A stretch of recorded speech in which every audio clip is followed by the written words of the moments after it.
Nós vamos proceder à leitura do Salmo 128, 6 versos do Salmo 128 para a nossa meditação nessa noite. Livro dos Salmos, Salmo 128. Pensando aí no encerramento deste mês da família, também no encerramento desses 21 dias de jejum e oração, um tempo que o Senhor nos deu, muito abençoado e abençoador certamente. Nós vamos proceder então à leitura do Salmo 128, que será o texto de nossa meditação na noite desse dia. A palavra de Deus diz assim: Bem-aventurado aquele que teme ao Senhor e anda nos seus caminhos. Do trabalho de tuas mãos comerás, feliz serás e tudo te irá bem. Tua esposa no interior de tua casa será como a videira frutífera, teus filhos como rebentos da oliveira à roda de tua mesa. Eis como será abençoado o homem que teme ao Senhor. O Senhor te abençoe desde Sião, para que vejas a prosperidade de Jerusalém durante os dias de tua vida. Veja os filhos de teus filhos, paz sobre Israel. Vamos orar ao Senhor mais uma vez? Feche os seus olhos e falemos com o Senhor. Senhor Deus, nessa hora que iremos meditar na Tua Palavra, que em nome de Jesus o Senhor nos dê um coração receptivo àquilo que nessa hora será trazido ao nosso coração, ao nosso entendimento, por meio da exposição deste Salmo. Que para a glória do Teu nome nós compreendamos a Tua Palavra de forma genuína e clara, que sejamos pelo Senhor ministrados e que ao sairmos daqui, meu Deus, saiamos com o nosso coração desejoso de termos uma vida feliz e uma família muito abençoada. Faz isso, Senhor, para a glória do Teu nome, para a expansão do Teu reino, para o nosso crescimento em nome de Jesus. Amém. Uma coisa que não tenho dúvida é que existe uma corrida desenfreada pela felicidade. Se perguntássemos a qualquer pessoa, em qualquer lugar, qual o seu maior desejo aqui nessa terra, e a pessoa certamente diria assim: o que eu quero é ser feliz. E por desejar essa felicidade, existe uma luta, uma corrida, um investimento em tudo que for possível e tiver alcance das mãos para alcançar a felicidade. O que nós vamos percebendo é que muitas pessoas fracassam nesta busca, fracassam nesta caminhada em busca da felicidade, porque as coisas nas quais procuram a felicidade promove apenas um tempo passageiro de alegria, de euforia. E logo, logo, como esse tempo se dissipa, assim como o álcool é volátil, assim como o gelo não consegue permanecer em estado sólido num tempo de calor, assim também a felicidade de muita gente, baseada em coisas efêmeras, passageiras, transitórias, também se esvai de modo tão rápido que causa ainda maior frustração, maior tristeza e maiores problemas. O tempo que nós vivemos tem sido um tempo das coisas instantâneas. Quando era criança, me lembro da minha mãe, quando a minha mãe dizia assim: vou fazer um bolo. Aquilo era um dia inteiro para esse bolo ficar pronto. Parecia que não tinha fim, porque não tinha massas instantâneas como temos hoje. Muitas pessoas não tinham batedeira, o bolo tinha que ser batido à mão. Não podia comer bolo quente de jeito nenhum, senão dava um desarranjo. E a gente ficava o dia inteiro na expectativa do bolo ficar pronto, dele esfriar para comer um pedacinho. Agora não. Agora, quando desejamos comer um bolo, passamos numa padaria, compramos o bolo pronto, não precisa nem chegar em casa, no caminho mesmo, já pega com a mão, de qualquer jeito, come aquilo ali e está resolvido. Tempos passados, quando queríamos nos comunicar com alguém que estava distante, era necessário escrever a carta. Escrevia a carta, né? E aí conta a história do menino que aprendeu a escrever carta na escola, e ele sempre começava as cartinhas deles dizendo assim: querida vovó, escrevo essas mal traçadas linhas para dizer-lhe, e aí ele ia escrevendo ali as coisas na carta dele. E depois ele escrevia uma outra carta. Querida titia, escrevo essas mal traçadas linhas, e lá vai ele. Aí de repente esse menino foi para um curso de datilografia e resolveu então datilografar uma carta. Como é que ele começou? Escrevo essas mal traçadas linhas, tudo retinho, certinho, né? Mas era assim que nós fazíamos. Levava a carta ao correio, postava, a carta demorava 3, 5, 7 dias para chegar no destino, e a resposta demorava outro tanto. Agora não. Agora a gente tira selfie e posta automaticamente na internet, coloca as coisas em chamada de vídeo, a gente está vendo quem está lá do outro lado do mundo instantaneamente. Tudo isso, meus irmãos, tem tirado de nós essa perspectiva da espera, esse gosto que falei aqui do bolo, e quando eu estava falando do bolo que se esperava, alguns sorriram e lembraram que era exatamente assim. Como era difícil. Toda essa facilidade, todo esse prazer tão rápido, tão agitado da vida corrida, nos trouxe então agora, uma vez, cada vez mais, nós temos a necessidade de algo que supra esse vazio de forma mais instantânea. E por esta razão, buscando felicidade naquilo que não vai satisfazer, muita gente fracassa. O Salmo 128, o seu título aí, que o autor, que os editores da Bíblia colocaram, diz assim: temor a Deus, temor de Deus e felicidade no lar. Se desejamos mesmo felicidade, realização pessoal, ela passa pela família. E esse Salmo 128, então, nos explica como será a vida, ou como deve ser a vida de alguém que quer ser feliz, baseado na felicidade que Deus oferece. Ou qual é o resultado da vida daquele que teme ao Senhor e faz aquilo que o Senhor espera que façamos. O Salmo diz assim no verso 1: bem-aventurado aquele que teme ao Senhor e anda nos seus caminhos. Primeira colocação do salmista é bem-aventurado aquele que teme. E eu preciso lhe lembrar uma coisa muito clara já nesse instante. O Senhor Jesus no Sermão da Montanha diz assim: o sol nasce sobre justos e injustos, sobre maus e bons. Então existem algumas bênçãos que elas são da graça comum e alcançam todas as pessoas, indistintamente se temem ou não ao Senhor. Mas é certo que o Senhor faz distinção daqueles que o temem. E observe que o Salmo fala de duas atitudes: daqueles que temem e andam. Quem teme a Deus, como conversamos hoje pela manhã, teme o julgamento divino, teme o que Deus pode fazer. Nas palavras de Davi, horrenda coisa é cair nas mãos de um Deus vivo, terrível coisa é cair nas mãos de Deus. Então, algumas coisas nós deixaremos de fazer nessa vida por temermos, no sentido de termos receio, termos medo do que Deus pode fazer conosco. Afinal de contas, Jesus diz assim: olhe, não temam aos homens que podem tirar a vida, temam àquele que além de tirar a vida pode lançá-la no inferno. É a Deus que nós temos que temer. E muitas pessoas vivem de modo tão legalista, tão terreno, que elas vivem como se Deus não existisse. É aquilo que nós poderíamos chamar de ateus práticos. Eles até creem que Deus existe, mas vivem como se Deus não existisse e não se importassem com o que fazem, e como se Deus estivesse obrigado a abençoar todo mundo. A falta de temor a Deus tem sido um problema no nosso tempo. Agora observe que o salmista diz assim: e anda nos seus caminhos. Uma marca daquele que teme a Deus é fazer aquilo que Deus deseja.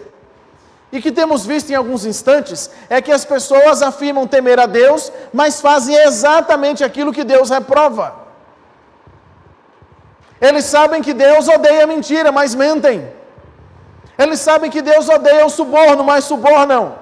É como se dissesse assim: a gente sabe que o Senhor seja que façamos assim. Nós tememos que o Senhor venha sobre nós com juízo e julgue a mentira, o suborno ou qualquer outro pecado. Mas na hora da vida prática, é como se pensasse assim: olha, o que aqui fazemos, Deus perdoa. O que aqui fazemos, a gente pede perdão, e o Senhor é misericordioso, é bondoso, e não nos julgará por estas coisas. Pelo contrário. O Salmo 7,11 diz que Deus é justo juiz. Então o mesmo Deus que ama, é o Deus que julga. E alguns Deus disciplina para que se arrependam dos seus maus caminhos e retomem o que o Senhor deseja que andem. Meus irmãos, quando nós obedecemos a Deus, tememos ao Senhor e fazemos exatamente aquilo que Ele aprova, nós somos felizes e abençoados. É o que o texto nos diz, não apenas pelo temor, mas também pela obediência. Deus não vai desapontar aquele que serve ao Senhor de coração. O salmista diz: nunca vi um justo desamparado, nem sua descendência mendigar o pão. O Senhor não volta atrás do que disse. Ele não é filho do homem para que minta, nem filho do homem para que... Ele não é homem para que minta, nem filho do homem para que se arrependa. Deus não vai desamparar aqueles que o temem e andam nos seus caminhos. No temor ao Senhor está a verdadeira felicidade. É o que o salmista nos diz aqui na primeira cláusula. Nos versos de 2 a 4 ele diz assim: do trabalho de tuas mãos comerás, feliz serás e tudo te irá bem. Tua esposa no interior de tua casa será como a videira frutífera, teus filhos como rebentos da oliveira, à roda de tua mesa. Observe a cláusula aqui de novo: eis como será abençoado o homem que teme ao Senhor. Eu sei que alguém diz assim: olha, eu queria saber quem foi que inventou o trabalho, para eu ir lá fazer uma queixa e dizer assim: por que é que você inventou isso? E aí nós temos duas características claras, ou duas respostas claras para essa pergunta. Quem inventou o trabalho foi Deus.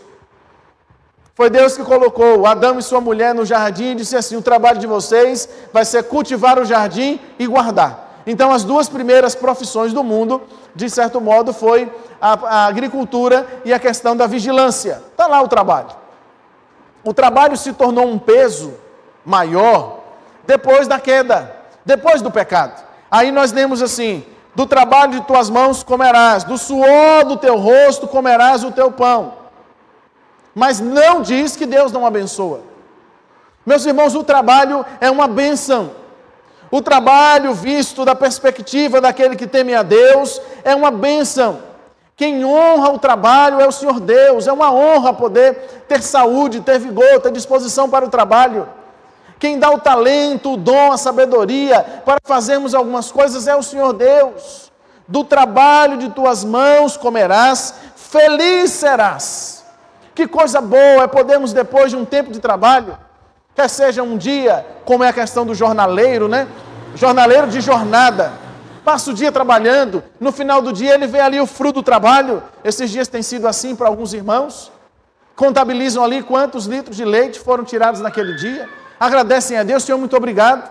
Outros estão aí tirando o café, e no final do dia 4, 5, 7 sacas de café, que bênção! O outro está lá, vem na produção da lavoura, já que ele é o proprietário da lavoura, eles vai ver naquelas pessoas que chegam para pegar o café, tiram, está ali tudo, ele fica assim: que bom, depois de um ano de trabalho, de muito suor, que bênção é isso, e é Deus que dá. É preciso pensarmos assim: quem desfruta do seu trabalho somos nós mesmos, salvo quando chega o salteador. O salteador é um usurpador, não é? A gente trabalha para ter as coisas e ele vem e panha. Como eu disse de manhã, é a filosofia do ladrão. Tudo que é seu é meu. Ladrão, roubador, preguiçoso em alguns casos. Meus irmãos, o preguiçoso não vai ver mesmo o fruto do trabalho, não. Estes dias eu já comentei com alguns irmãos aqui. Eu estava conversando com um pastor ao telefone e andando lá perto da garagem da nossa casa, eu vi 6 formiguinhas carregando um pedacinho de pão. O pedacinho de pão era grande para uma só. As 6 estavam lá firmes, pegaram as 6 devagarinho, levando, meus irmãos, para algum lugar, para depois, traçar aquele pedacinho de pão. Até os animais nos ensinam, eles ficam felizes quando eles conseguem estas coisas. É preciso pensar que o trabalho é uma bênção e não um fardo. É preciso pensar que o trabalho é uma necessidade e não uma obrigação. E observe o que o texto diz: do trabalho de tuas mãos comerás, feliz serás. Feliz. E tudo te irá bem. Não diz que algumas coisas, tudo vai bem. O homem teme ao Senhor, foi para o trabalho, ele volta para casa, feliz com os frutos. E aí o texto então nos dá uma coisa interessante aqui. Ele fala da esposa e fala dos filhos. Quem deve desfrutar junto com o trabalhador dos frutos? A esposa e os filhos. Meus irmãos, não tem coisa mais saborosa na vida do que depois de um dia de trabalho chegar em casa e encontrar aqueles a quem nós amamos. Alguns têm ficado dias fora de casa em função dessa questão do café, mas garanto que vem no caminho celebrando, bom Senhor, estou voltando para casa. E aí o texto diz que é com eles que devem ser celebrados. Um retrato completo de uma família, a bênção que Deus concede, a esposa e os filhos, o quarto, a casa, a mesa. Antes da queda, meus irmãos, o paraíso era a casa do homem. Ele habitava naquele jardim belíssimo que Deus deu. Depois do pecado, o lugar onde o homem deve ter como paraíso é a sua casa. É o lar onde eu habito que precisa ser o paraíso para mim. Eu preciso ter a alegria de voltar para lá, encontrar a minha esposa, encontrar os meus filhos e dizer assim, Senhor, muito obrigado porque eu fui, porque eu retornei e aqui o Senhor me faz feliz.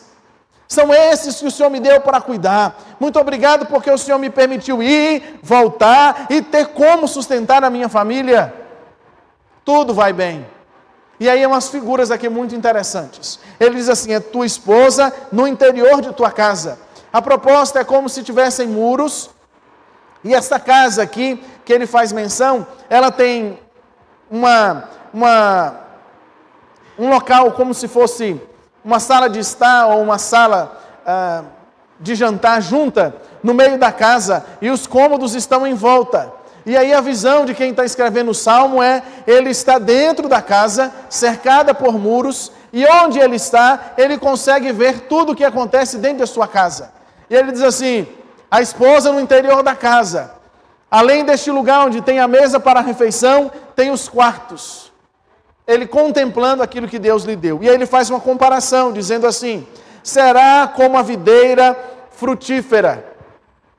Essas videiras que ficavam nas casas, elas são diferentes das outras que estavam nas parreiras. Elas davam sombra dentro de casa e elas produziam fruto. E aquilo era uma alegria, era a proteção que era necessária para dentro de casa. Uma esposa sábia, como diz Salomão, edifica a sua casa, promove a segurança, a proteção do lar, junto com o marido que é o provedor. E aí, em contraste com o salmo anterior, quando diz que os filhos são flechas, o capítulo 4, aqui diz que os filhos são os rebentos da oliveira, eles são aqueles que vão frutificar, que vão dar continuidade à história da família, eles são produtivos, os filhos são... Faltou a palavra. Amparados não,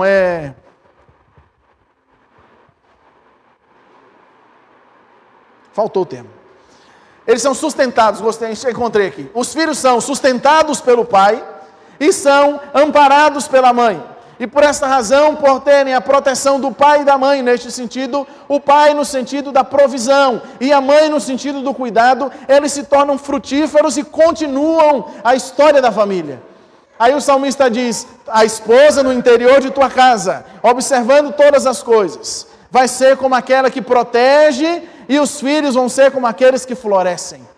Irmãos, como é bonito quando a gente vê uma família que progrediu, uma família que avançou, e alguém que já tem um pouco de idade já viu o dia que o menino nasceu, cresceu, se casou, formou sua própria família, e nós olhamos assim e dizemos, como é feliz o homem que teme o Senhor, olha o que Deus fez. Porque nós de nós mesmos, irmão, nós não poderíamos fazer isso. Nós ficamos no dia do nosso casamento, quando recebemos a incumbência, pelo menos é assim com a maioria dos noivos, quando diz assim, vai casar, uma alegria muito grande, é uma felicidade. Mas na hora, meus irmãos, que a noiva entra, que fecha a porta e vai abrir aquilo lá e começa a tocar a marcha nupcial, a gente pensa assim, será que nós vamos dar conta? E quando o ministro diz assim, tomai por esposa a fulana, de livre e espontânea vontade, o sim quase que não sai. Aí anos depois, quando a gente olha a trajetória e vê que tudo deu certo, a gente fala assim, como é abençoado o homem que teme ao Senhor. A felicidade, além de temor do Senhor, a felicidade habita no lar. O grande problema é que a maioria das pessoas não querem essa felicidade que habita dentro de casa. Não tornam o seu lar um lugar agradável. Não fazem de fato do lar um paraíso. Muitas pessoas, meus irmãos, ao invés de experimentarem do lar como uma antessala do céu, tem experimentado dentro de casa como se fosse a porta do inferno. E aí eu tenho que voltar lá em cima e dizer assim: olhe, se a sua casa não tem sido a antessala do céu, se não tem sido um paraíso, é preciso começar a pensar se você tem temido ao Senhor e andado nos seus caminhos. Porque o resultado que o salmista diz aqui, no capítulo 4, eis como será abençoado o homem que teme o Senhor. Se a sua casa não está assim, tem alguma coisa que precisa colocar em ordem. É hora de se arrepender e dizer assim: Senhor, o que é que precisa mudar na minha casa, na minha vida, na vida do meu marido? O Senhor pode fazer, o Senhor pode abençoar os meus filhos, o Senhor pode tornar a minha casa assim. Cantar como diz a canção: faça do meu lar, Senhor, um lugar de harmonia. Faça da minha casa, Senhor, um lugar que o Senhor vai habitar todo dia. Isso começa com oração. Isso passa pelo domínio próprio, passa por entender que o Senhor quer que além de que nós o temamos, que nós obedeçamos ao que Ele diz. Ah, pastor, lá em casa é só eu. Aí quando eu leio Tito capítulo 2, diz assim: os maridos não crentes devem ser ganhos sem palavra, pelo testemunho. Comece a orar, dobre o joelho, faça um propósito com Deus. Senhor, o Senhor pode transformar. O Senhor transformou a vida de Saulo. O Senhor transformou a vida de tanta gente. Transforma a vida do meu filho, do meu marido. Transforma a minha casa. Que seja um lugar feliz, um paraíso. Para mim e para eles também. Esse é o nosso desafio. Ah, meus irmãos, como é abençoado o homem que teme o Senhor.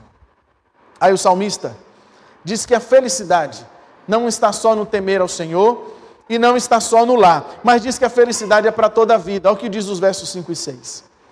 O Senhor te abençoe desde Sião, para que vejas a prosperidade de Jerusalém durante os dias de tua vida. Veja os filhos de teus filhos, paz sobre Israel.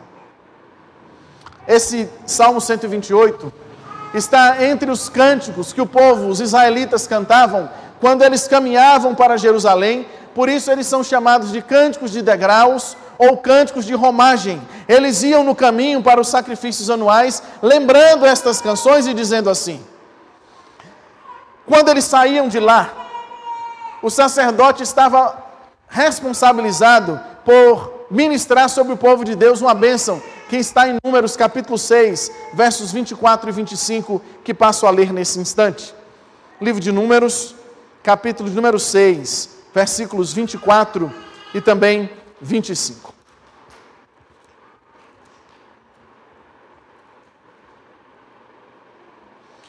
O Senhor te abençoe e te guarde.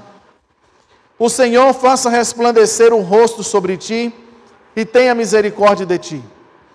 O Senhor sobre ti levante o rosto e te dê a paz. Esta é a bênção sacerdotal que os sacerdotes, Arão e os demais, deveriam ministrar sobre o povo de Deus.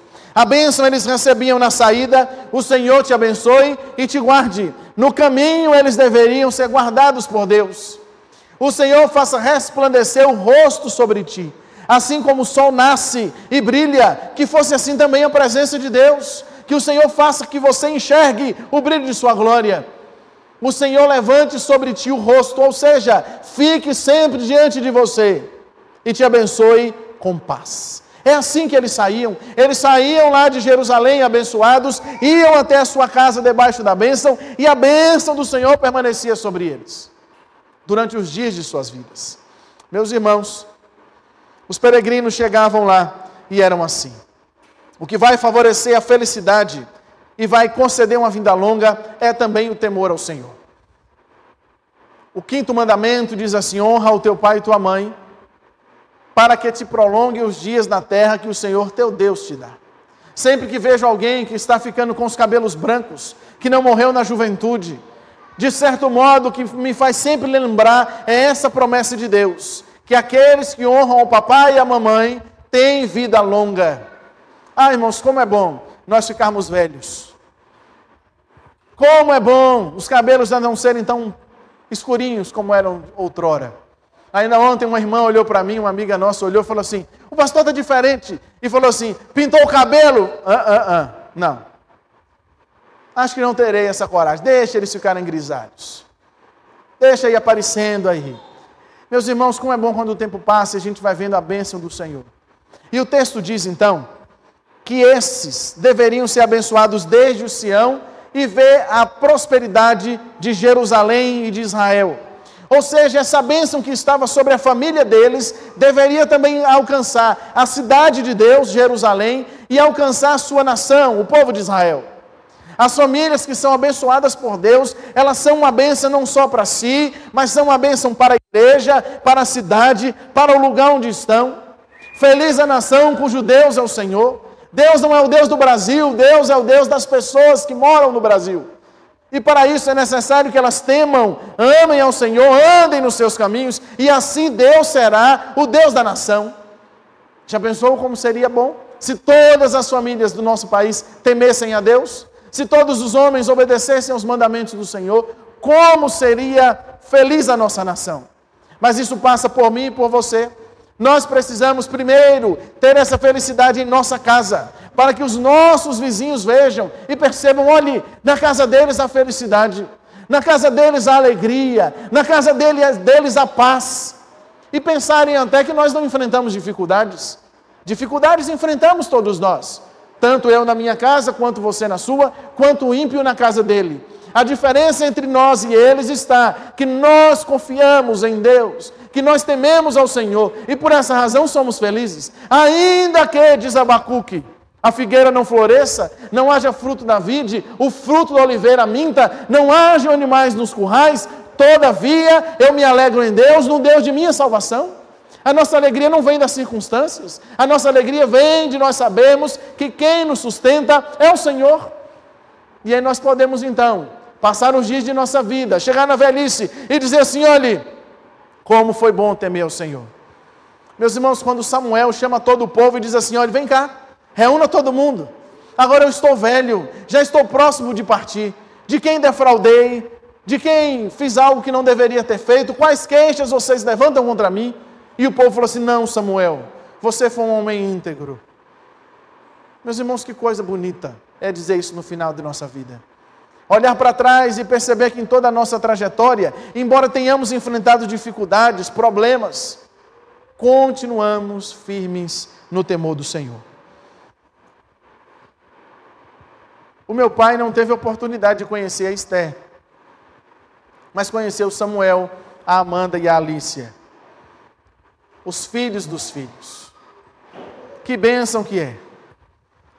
Na quinta-feira, com a graça de Deus, se até lá vivos estivermos, eu quero falar um pouco mais sobre essa questão da bênção da velhice.